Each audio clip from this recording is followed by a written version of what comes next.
दोस्तों, पूरी दुनिया कोरोना वायरस के दौर में जी रही है। पूरी लाइफस्टाइल बदल चुकी है और हम घरों में कैद हैं। जीवन की रफ्तार मंदी पड़ चुकी है, लेकिन इस बुरे दौर के बीच हमें एक पॉजिटिव चीज दिख रही है और वो है प्रकृति। पृथ्वी अपने घाव फिर से भरने में लगी है।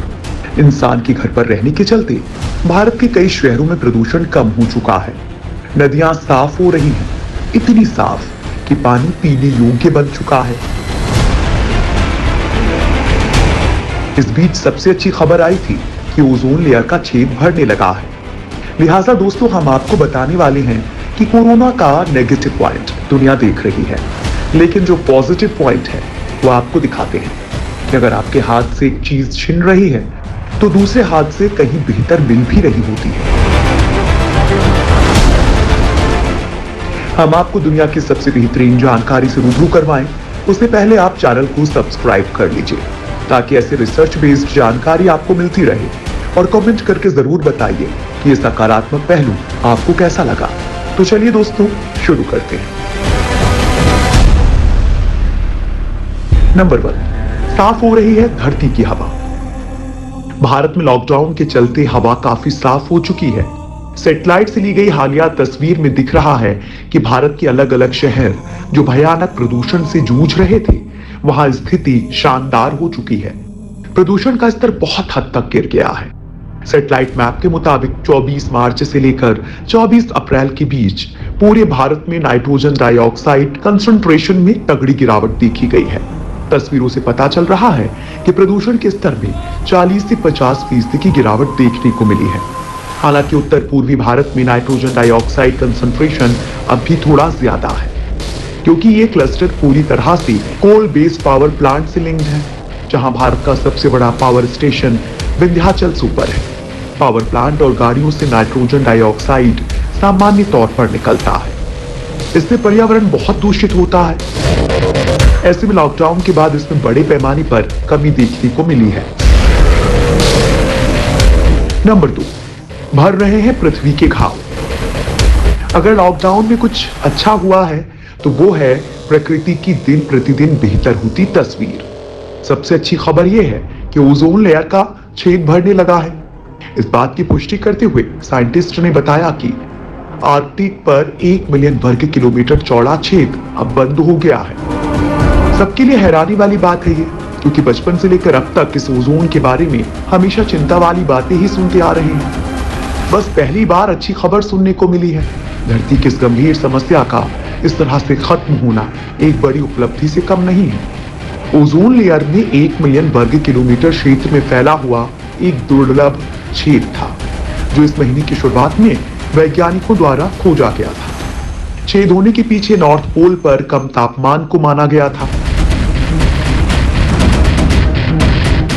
अगर ये छेद हवा की धाराओं के साथ साउथ की ओर बढ़ने में कामयाब होता तो इससे इंसानों को सीधा खतरा होता।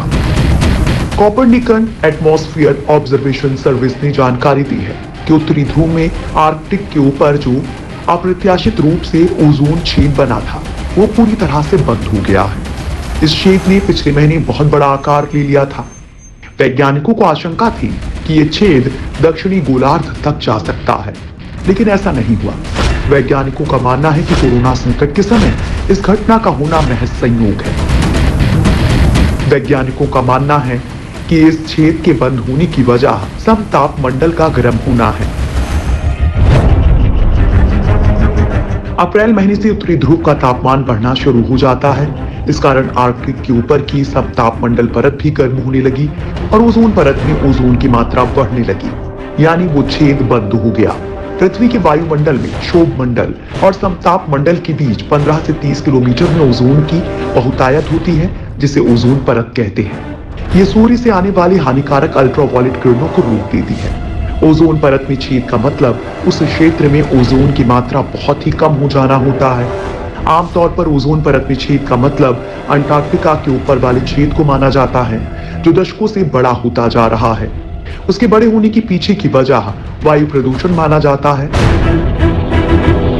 कई वैज्ञानिकों को लग रहा है कि अंटार्कटिका के ऊपर ओजोन छेद के आकार में हाल में आई कमी का जिम्मेदार कोरोना संकट भी है।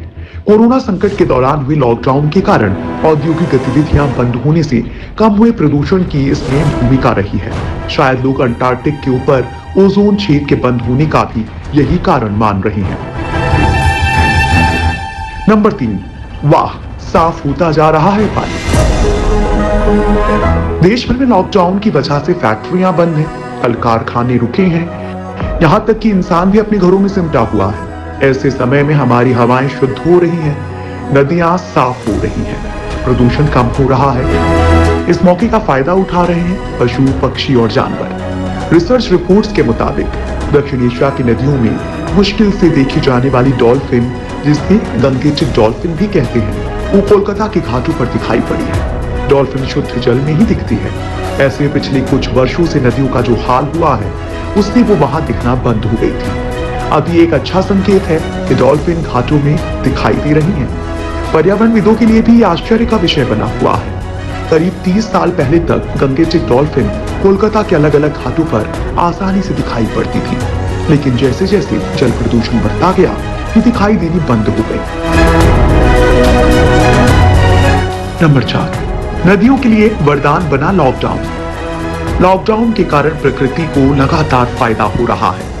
गंगा, यमुना, नर्मदा जैसी नदियों के पानी की गुणवत्ता में सुधार की तगड़ी रिपोर्ट है। हरिद्वार और ऋषिकेश में पानी में घुले डिसॉल्व्ड सॉलिड की मात्रा में 500% की कमी आई है। लिहाजा गंगा का पानी कई साल बाद पीने लायक हो चुका है। तो वहीं मटमैली नदी में तब्दील हो चुकी यमुना और नर्मदा का पानी भी बिल्कुल क्लियर हो चुका है। क्योंकि जहरीला औद्योगिक कचरा भारत में नदियों के प्रमुख प्रदूषकों में से एक है और फिलहाल सारे कारखाने बंद हैं। लिहाजा इसका सकारात्मक असर नदियों पर पड़ा है। नदियों के पानी में 60% से ज्यादा का सुधार देखा जा रहा है। नर्मदा नदी के पानी में तो अब पशु पक्षी आजाद घूम रहे हैं। फिलहाल नर्मदा का 10 फीट की गहराई तक का पानी साफ दिख रहा है। पारदर्शिता बढ़ चुकी है। नर्मदा के पानी का TDS पहले 126 मिलीग्राम प्रति लीटर मापा गया था, जो अब 70 तक पहुंच चुका है। आपको बता दें कि मिनरल वाटर का TDS 55 से 60 मिलीग्राम प्रति लीटर रहता है। नंबर 5, नासा ने बताया साफ हुआ देश का आसमान। नासा के एक सैटेलाइट ने पिछले 20 साल में उत्तरी भारत में सबसे कम एरोसोल स्तर मापा है और इसके पीछे सबसे मुख्य वजह मानवीय गतिविधियों का कम हो जाना है। एरोसोल ऐसे बहुत छोटे सॉलिड और लिक्विड पार्टिकल्स होते हैं जो विजिबिलिटी कम करने के साथ इंसानों के फेफड़े और दिल को प्रभावित करता है। इंसानों द्वारा बना एरोसोल प्रदूषण के घातक स्तर को बढ़ाता है। इंसान फसलों को जलाकर, जैविक ईंधन जलाकर ये पैदा करते हैं, जबकि ज्वालामुखी, जंगल में लगी आग और आंधी आदि से प्राकृतिक एरोसोल पैदा होते हैं। नासा ने मैप के जरिए इस स्तर को दिखाया है। इसके लिए साल 2016 से 2020 के मार्च 31 से अप्रैल 5 तक की अवधि में तस्वीरें ली गई हैं। एरोसोल ऑप्टिकल डेप्थ के डेटा को नासा की वेरा सैटेलाइट के मॉडरेट रेजोल्यूशन इमेजिंग स्पेक्ट्रोरेडियोमीटर यानी कि मॉडीज द्वारा लिया गया है। नंबर 6, 75 साल में पहली बार साफ निर्मल धरा। वर्ल्ड हेल्थ ऑर्गेनाइजेशन के अनुसार हर साल दुनिया में प्रदूषण के चलते 7 मिलियन लोगों की मौत होती है। ऐसे में सिर्फ डेटा ही नहीं बल्कि आपकी आंखें भी साफ मौसम को देख सकती हैं। साफ नीला आसमान और साफ हवा प्रदूषण रहित तस्वीर दिखा रहा है। लॉकडाउन के चलते कई शहरों में प्रदूषण में भारी गिरावट देखने को मिली है। इस दौरान सड़कों पर वाहनों की कमी और पावर प्लांट्स बंद होने के चलते हानिकारक PM 2.5 और नाइट्रोजन डाइऑक्साइड में कमी देखने को मिली है। भारत के जो 21 शहर सबसे ज्यादा प्रदूषित थे, लॉकडाउन के चलते वहां प्रदूषण 80% तक कम हो गया है। वहीं वैज्ञानिकों के मुताबिक धरती इतनी साफ इससे पहले द्वितीय विश्व युद्ध के दौरान हुई थी। इसका मतलब है कि पृथ्वी 75 साल में सबसे ज्यादा साफ हुई है। इस साल कार्बन उत्सर्जन में 5% की गिरावट आने की उम्मीद है।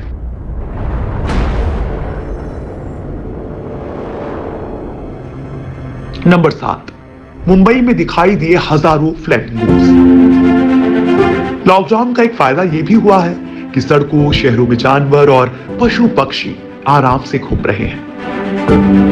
फिर चाहे वो साउथ अफ्रीका में जंगल से बाहर आराम करते सोते शेर हों या फिर मुंबई के बीच के पास दिखाई दी गई डॉल्फिन हो। जानवरों का इंसान का यूं घर पर रहना काफी पसंद आ रहा है। दिल खुश करने वाली ऐसी एक तस्वीर आई है मुंबई से, जहां कई सारे फ्लेमिंगोज यानी कि राजहंस दिखाई दिए हैं। झुंड में खूबसूरत चित्र बना रहे ये फ्लेमिंगोज नवी मुंबई के पास देखे गए हैं। इस तस्वीर ने कई लोगों का दिन बना दिया। इंसान के अंदर रहने के 2 महीने के भीतर प्रकृति किस कदर अपना रूप दिखा रही है। किसी ने नहीं सोचा था कि लॉकडाउन प्रकृति के लिहाज से इतना अच्छा होगा।